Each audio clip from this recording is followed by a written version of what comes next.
Let's talk about inflation. Yeah, Ouch. it's pretty Ooh. ugly right now, isn't it, folks?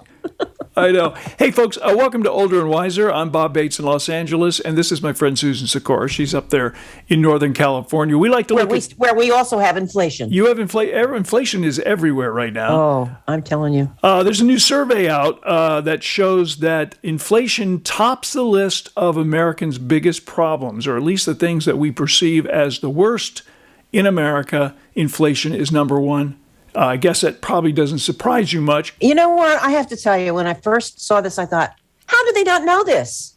I mean, everybody keeps saying, oh, inflation is another one thing on voters' money. How many? If I had $1 for every time I heard that in the last week on any radio, TV, online, offline, wherever, I wouldn't. So it's no surprise to you that we're worried about because when you go to the store, you're worried about how much is that loaf of bread, not who's going to win in November.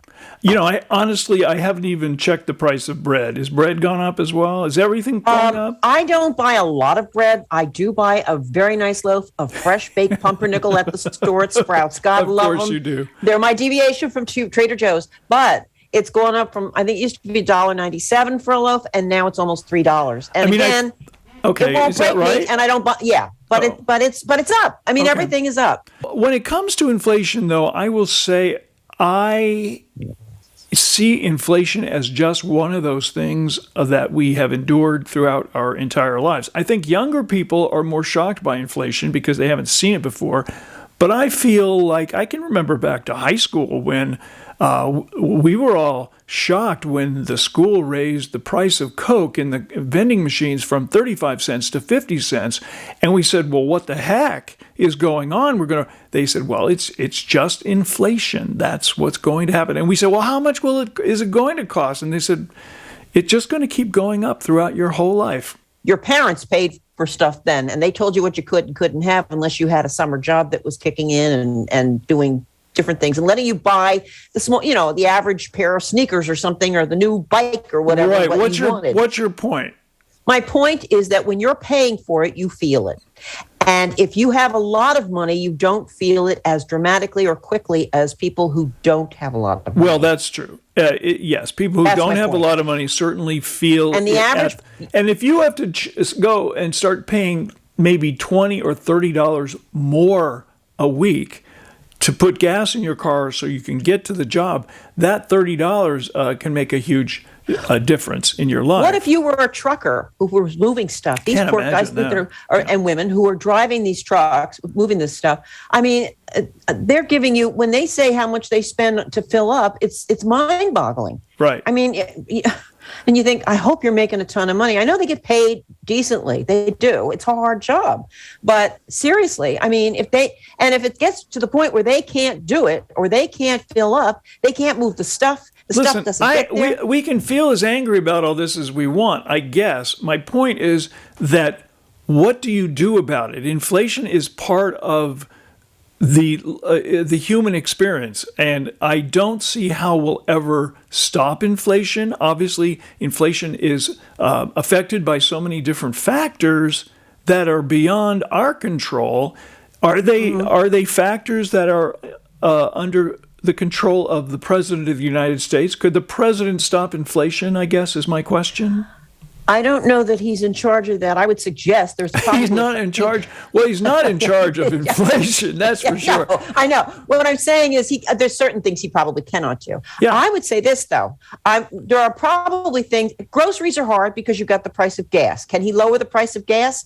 He can open up a supply or whatever, but eventually, then there's environmental problems. That's what I'm saying. I mean, all there's these no factors, easy answers. I don't think there's an easy answer. I don't know what I'm saying is people who are making money, people who are raking in profits. I mean, you hear the CEOs. I don't even understand those people anymore. I'm just saying, if you're making a ton of profits and you could make a smaller ton, that'll never happen, right? Do that. Right. But if it did, you might have this at least addressed. All right. So while we're on the topic of money and Americans, and wealth and all of that stuff, there was an interesting... I love this story. Yeah, there's an interesting survey that was done recently about what people define as wealthy. This is how much money Americans think they need to be considered wealthy. According to this survey, the magic number to be a wealthy American is $2.2 million. If you've got that in the bank, you are officially wealthy, according to Americans. I have so little money, I can't even relate to what that is. I mean, would I need 2.2 million to be wealthy? I don't know. You know what? I think most people just want their needs met and maybe a little more for a little fun, a little leisure, a little travel, gifts to the grandchildren, whatever. I think when people go, well, what's super wealthy? Well, Jeff Bezos is super wealthy and Elon Musk is super wealthy and Susan Sikora is not, and neither is Bob Bates, I'm guessing. But you know, funny, I mean, remember, like it used to be that if you were a millionaire, you were rich beyond everyone's. That was your goal I in would life. still be okay if I were a millionaire. I mean, a million doesn't do it, but it doesn't do it for what? That's what I'm asking. I mean, what maybe is it if you you're need the money for? $1,000-aire, that would be good enough. I don't know. You know, it's just the idea is, what is it you need?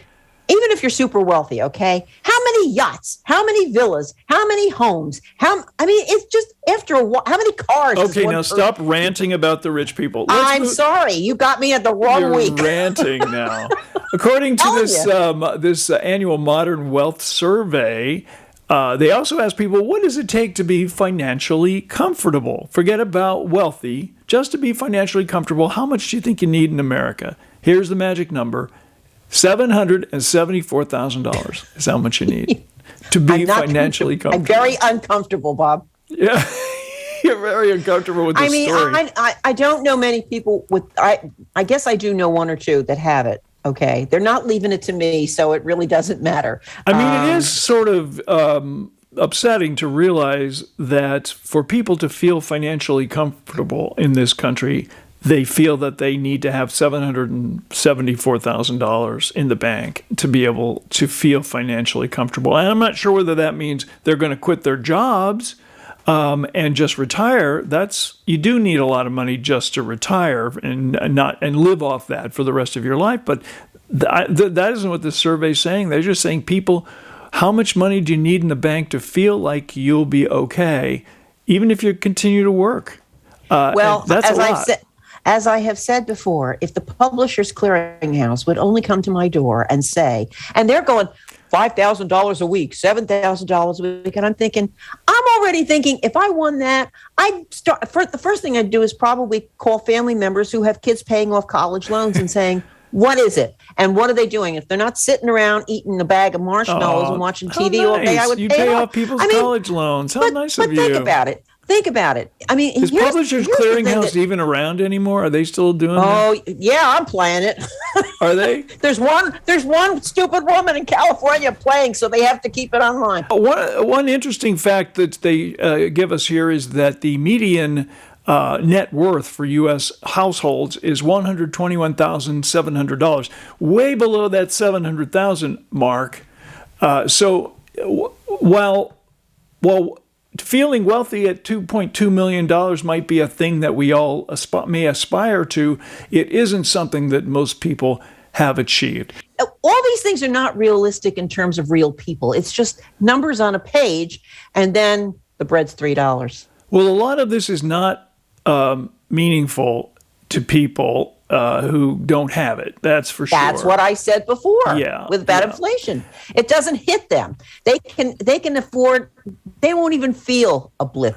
And when you think about $774,000 being what we think you need to be financially comfortable, I don't know where people are going to be getting that money because unless you have generational wealth, you're being handed some inheritance, but to start out of college and start a job making $15 or $20 an hour, the goal of getting to $774,000 is that's a monumental sort of mountain to climb. It's crazy because young people today, even with the savvy degrees that they may have in technology and so forth, they have debts that are like paying off a house. Yeah, they do. And they haven't even But the started to houses buy are the more. house. That's the only reason you Yeah. can say, well, that's not like a house. A house is more than that. Well, yeah, because of inflation. Okay, let's move on. Here's our next topic. 7 in 10 Americans say sharing a bed with their cat or dog improves their sleep, according to this survey. Oh, you are singing my song. I'm a big proponent of sleeping without any pets in the room. I have 2 cats, and I do know that the cats will bug me all night long if I let them near me. But tell your story. Obviously, you have a cat that you love, and do you find that you sleep better when the cat is in the bed with you? I think so. I mean, What is it about I think the cat that makes you comforted? company. I love him. I like to pretend he loves me. I think he does. I mean, I think he's grateful for the home. It's not fancy, but it works for us. The purring probably helps. Or not. He doesn't purr all night when he's asleep. Yeah. And he sleeps by my feet. But if I say to him, you want to come snuggle, he'll come up by me and he knows he likes that and I like that. And I pet him and he purrs and he snuggles for a while. And then after about 10 minutes max, he's back down by my feet. I wonder if it indicates anything about the person themselves, whether they appreciate a pet. You calling me an old lady with a cat? No.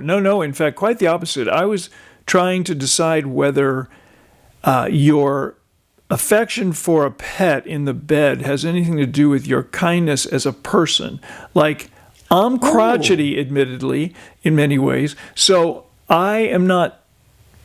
I don't have a desire to snuggle with my cat. What was that word you were? Crotchety. I'm crotchety. Crotchety. Yeah. Oh. Cantankerous in some ways. God, in 10 years, you're going to be a dream.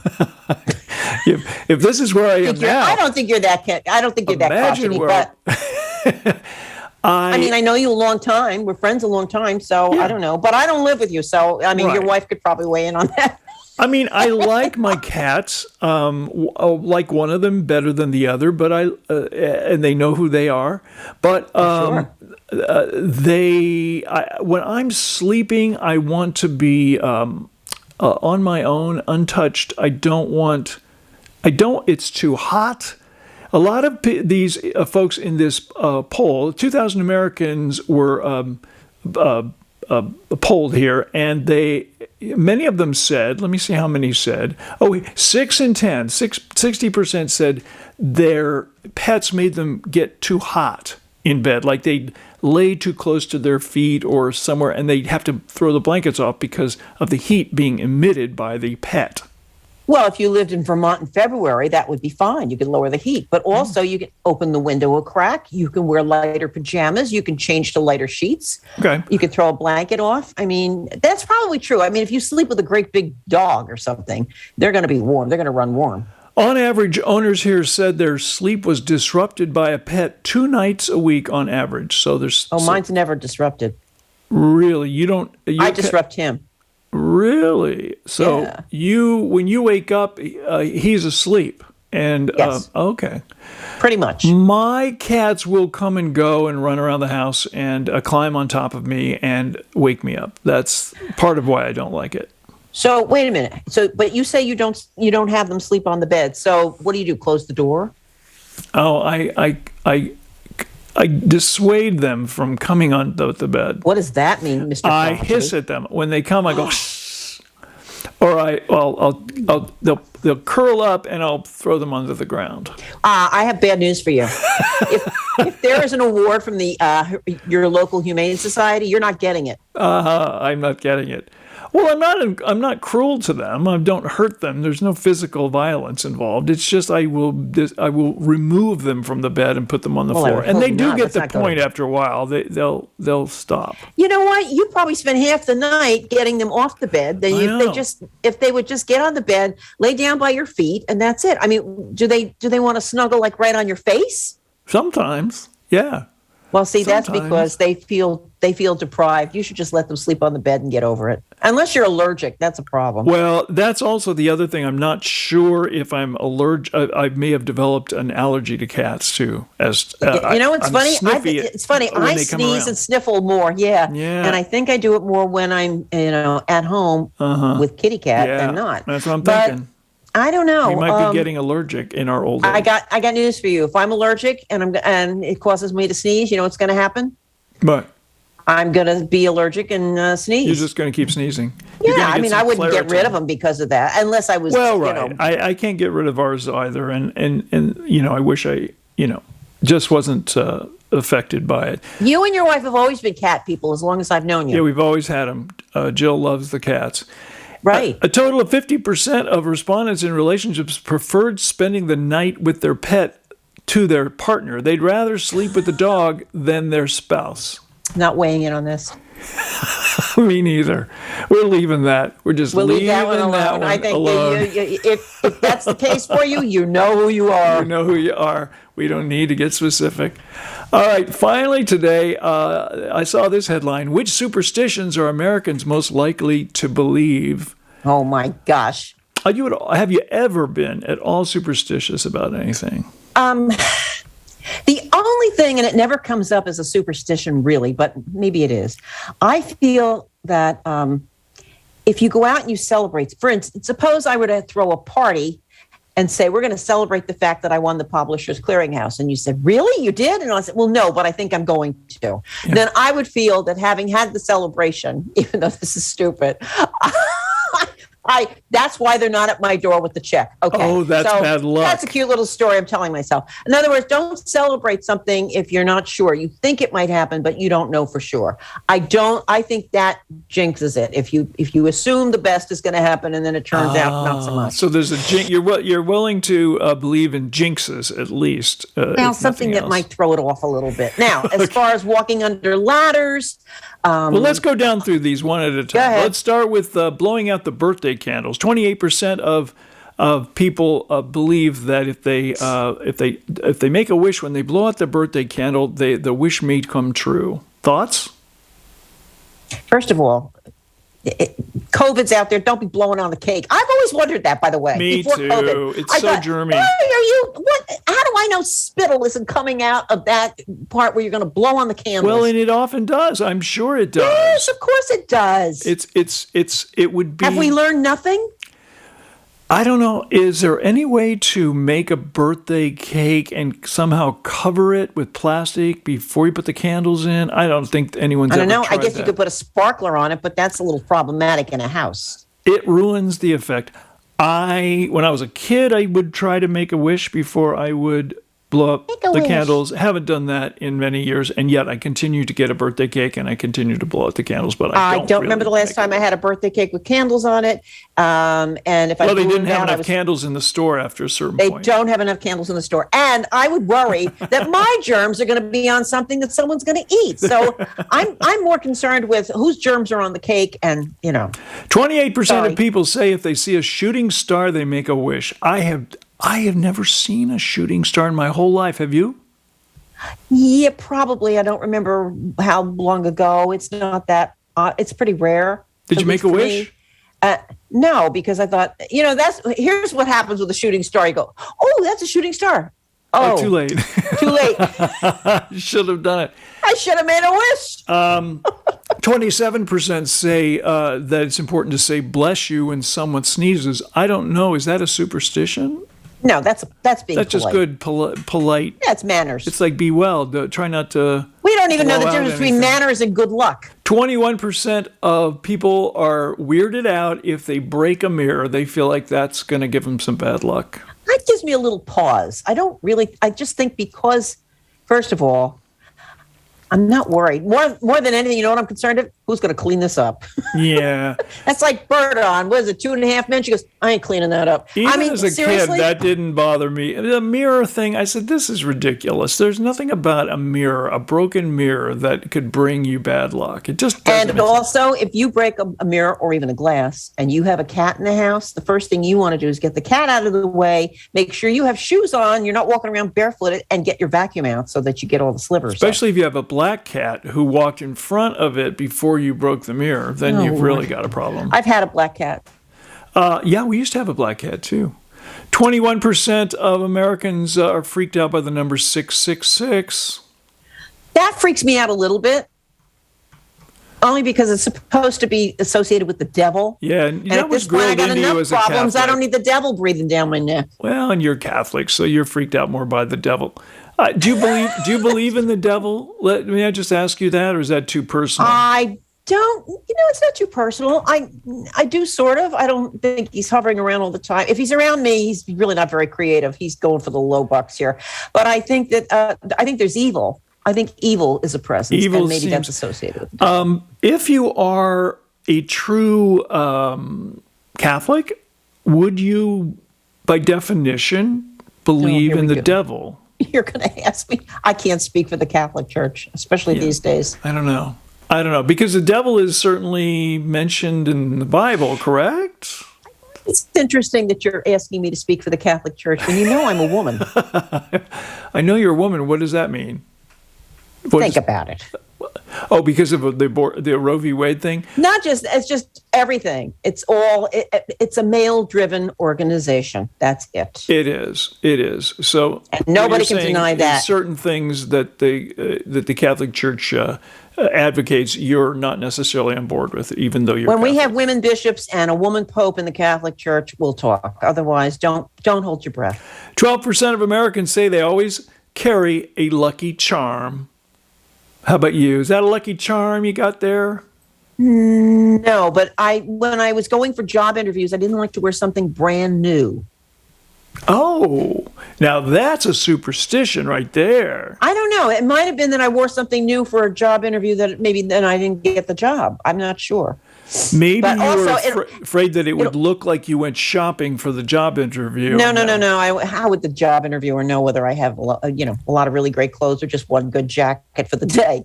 No, I don't think it's that. It might be a comfort level. This is my lucky jacket because I'm comfortable in that. Lucky jacket. This is the one that looks, I know I look good in this, so I'm going to wear right. it. Yeah. And then you don't worry about it. So I think maybe there's a lot of that in there. I don't really think I'm very superstitious. My Aunt Lee. Whoo. Oh, Look up the word superstition. You'll see her picture. she's superstitious. Whoa. Okay. I guess we're about yes. out of time today, Susan. So before we go, it's time to get your final thought of the day. What would that be? Okay. Well, let's see. I think, to be perfectly honest, I think most people don't need as much as they think they need.